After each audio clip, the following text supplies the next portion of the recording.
Food is medicine के इस episode में आप सबका स्वागत है।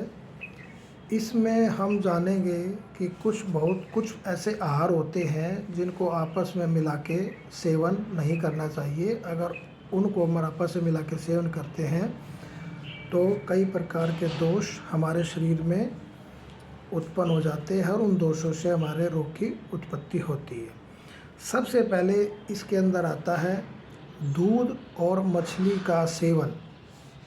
दूध और मछली का सेवन आपस में मिला के नहीं करना चाहिए, क्योंकि दूध और जो मांस है या मछली है, इसका जो रस है और विपाक है, दोनों मधुर होते हैं और दोनों मिक्स होने के बाद ये अभिसंधि हो जाते हैं और इनका जो वीर्य है एक दूसरे के विरुद्ध होता है। जैसे कि जो दूध शीत वीर्य होता है और जो मत्स्य है, जो मछली है, वो उष्ण वीर्य होती है। इस प्रकार शीत वीर्य और उष्ण वीर्य होने के कारण और परस्पर विरुद्ध होने के कारण दूध और मछली का एक साथ सेवन नहीं करना चाहिए। इसमें भी क्या है, अगर हम इस प्रकार का सेवन करते हैं तो हमारे शरीर के अंदर क्या है, दोष की उत्पत्ति हो जाएगी। इसके अलावा जो दूध के साथ है, हमें अम्ल रस है। अम्ल रस का मतलब है जैसे कि नींबू है और कांजी है, और इनका सेवन हमें दूध के साथ नहीं करना चाहिए। और आजकल जैसे गर्मियों में हम मैंगो शेक बनाकर पीते हैं, दूध के अंदर आम का मिलान करके मैंगो शेक हमें नहीं पीना चाहिए, क्योंकि जो आम होता है उसका जो रस है वो अम्ल होता है और दूध का मधुर होता है। और दूध और जो अम्ल है, अगर ये एक दूसरे का मिलान करते हैं तो ये जो है ख़राब हो जाता है और हमारे शरीर में दोष की उत्पत्ति हो जाती है। इसके अलावा क्या है, दूध के साथ जो है हमें मूली का सेवन भी नहीं करना चाहिए। इससे भी हमें कई प्रकार के रोगों की उत्पत्ति हो जाती है। कुछ अन्य और पदार्थ हैं जिनका आपस में मिलान करके हमें सेवन नहीं करना चाहिए।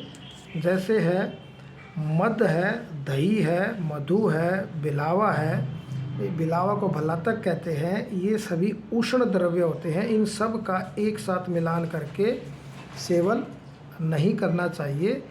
या जो कांसे का बर्तन होता है, अगर उसके अंदर 10-15 दिन तक घी या मक्खन रखा रहता है तो वह उसमें अम्लता आ जाती है, वो हरा हो जाता है, उसका भी हमें सेवन नहीं करना चाहिए।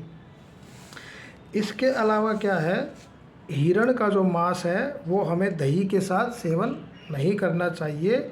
और मछली एवं सूअर के मांसों को सरसों के तेल में पका के नहीं खाना चाहिए। इसके अलावा जो है मधु घृत दोनों या मधु घृत वसा तीनों अथवा मधु घृत वसा तेल, इन सब को समान मात्रा में मिला के हमें सेवन नहीं करना चाहिए। जैसे मधु और घृत है, अगर हम समान मात्रा में लेंगे तो ये विष के समान हो जाते हैं और हमारे शरीर में अनेक रोगों की उत्पत्ति करते हैं। इस पर मधु घृत और वसा है, और मधु घृत वसा और तेल है। इनको हमें एक साथ समान मात्रा में मिला के नहीं लेना चाहिए। इसके अलावा क्या है कि जैसे शीत वीर्य के कोई पदार्थ हैं और जो उष्ण वीर्य के पदार्थ हैं, इनका हमें एक साथ सेवन नहीं करना चाहिए। जो नए अन्न हैं और पुराने अन्न हैं, इनको मिला के हमें नहीं खाना चाहिए। या अपक्व कच्चे या पक्व पक्के आम और पक्व जो पदार्थ हैं, इनको मिला के हमें सेवन नहीं करना चाहिए। इससे क्या होता है कि अगर हम विरोधी अन्न, विरोधी रस, विरोधी गुण, विरोधी वीर्य और विरोधी पाक, इस प्रकार के अन्न का या खाने पीने का मिलान करके अब लेंगे तो हमारे शरीर में क्या है, वात पित्त कफ तीनों दोषों की उत्पत्ति हो जाएगी और हमारे शरीर के अंदर कई प्रकार के रोग उत्पन्न हो जाएंगे। अब इससे जैसे क्या होता है कि जैसे दूध है और दूध के साथ अगर हम कुल्थी नामक एक शिंबी धान्य होता है, एक दूसरे के विरुद्ध होता है, क्योंकि दूध और रस एवं विपाक में मधुर, गुण में स्निग्ध और वीर्य में शीतल और गुरु होता है। जबकि जो कुल्थी है वह रस में कषाय, विपाक में अमल, गुण में रुक्ष, लघु और तीक्ष्ण होती है तथा वीर्य में उष्ण होती है और दूध रेचन और वृक्ष होता है, जब कुल्थी ग्राही और शुक्रनाशक होती है। इन सब भाव में दोनों आहार विरोधी होते हैं और इन विरोधी आहार का सेवन करने से क्या होता है, हमारे शरीर को हानि होती है। इसी पर जो विषम समता का उदाहरण क्या है, दूध और मछली दोनों विषम हैं। संस्कार के प्रकार कुछ बताए गए हैं, जैसे कि अग्नि अथवा धूप में तपाया हुआ दही, यानी कि कोई दही है अगर हम उसको गर्म कर देंगे या अग्नि में रख देंगे तो वो जो दही है अगर हम उसका सेवन करेंगे तो क्या है, वो हमारे लिए नुकसानदायक देगी। और जैसे मात्रा है, समान मात्रा जैसे मधु और घृत की, इसका हमें मिलान नहीं करना चाहिए। इसके अलावा क्या है, काल का मतलब है समय। रात्रि के समय सत्तू खाना हानिकारक होता है तथा शीतकाल में शीत एवं रुक्ष आदि द्रव्यों का सेवन करना और उष्ण काल में कटु एवं उष्ण पदार्थों का सेवन करना हानिकारक होता है। ये एक समय का उदाहरण दिया गया है। इसके अलावा कुछ उदाहरण और हैं, जैसे जल से अंतरित करके सत्तू खाना या सत्तू के पूर्व या पीछे जल पीना बुरा होता है।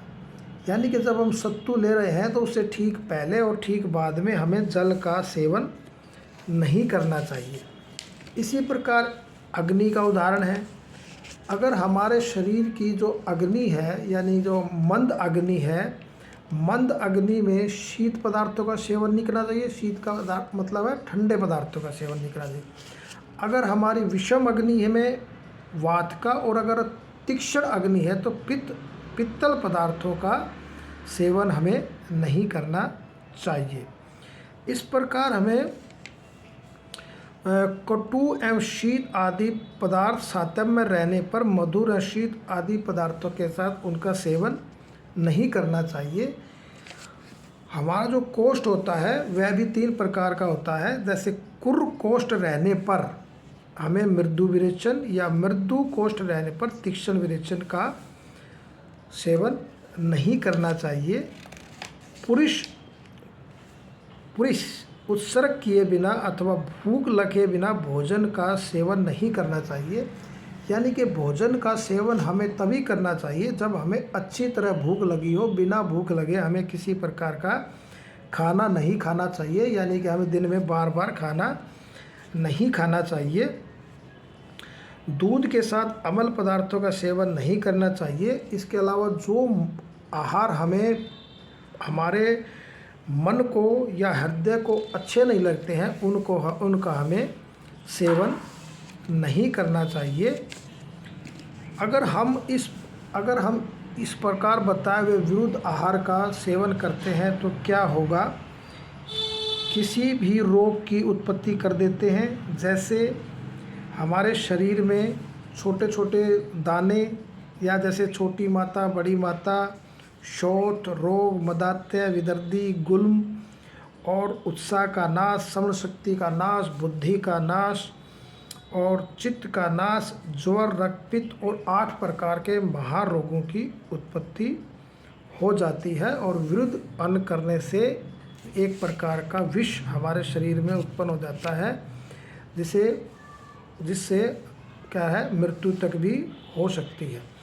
अब अगर विरुद्ध आहार करने पर हमारे शरीर में क्या है, अगर कोई रोग की उत्पत्ति हो जाती है तो एक अच्छे वैद्य की देखरेख में हमें वमन, विरोचन और नश्य के द्वारा हमें अपने शरीर का शोधन करना चाहिए। जो ये वमन, विरेचन और नश्य शोधन क्रिया है, किसी भी हाल में हमें बिना किसी योग्य वैद्य के को साथ लिए नहीं करना चाहिए, अपने आप नहीं करना चाहिए, क्योंकि गलत तरीके से किया वमन विरेचन निश्चय भी हमारे शरीर में रोग ठीक करने की बजाय और रोगों की उत्पत्ति कर सकता है। इस प्रकार कुछ हमें क्या है, जो अहित त्याग विधि है, जो क्या है अहित त्याग विधि का मतलब क्या है, जो भोजन या जो विधि हमारे लिए हितकर नहीं है उसे हमें त्याग देना चाहिए।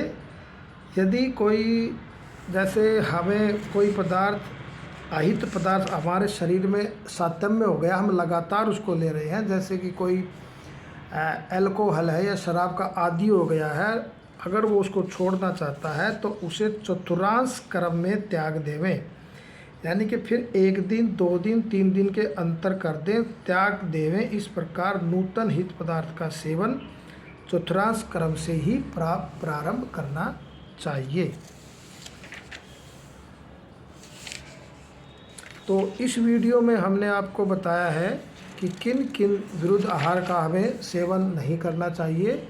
अगर इस विरुद्ध आहार से संबंधित कोई भी आप प्रश्न पूछना चाहते हैं तो उसको आप कमेंट बॉक्स में छोड़ दें और हम उसका वहाँ पे आपको जवाब देंगे। और ऐसे ही वीडियो को देखने के लिए, ऐसे ही जानकारी के लिए आप हमारे वीडियो को ज़्यादा से ज़्यादा शेयर करें, कमेंट करें और सब्सक्राइब करें।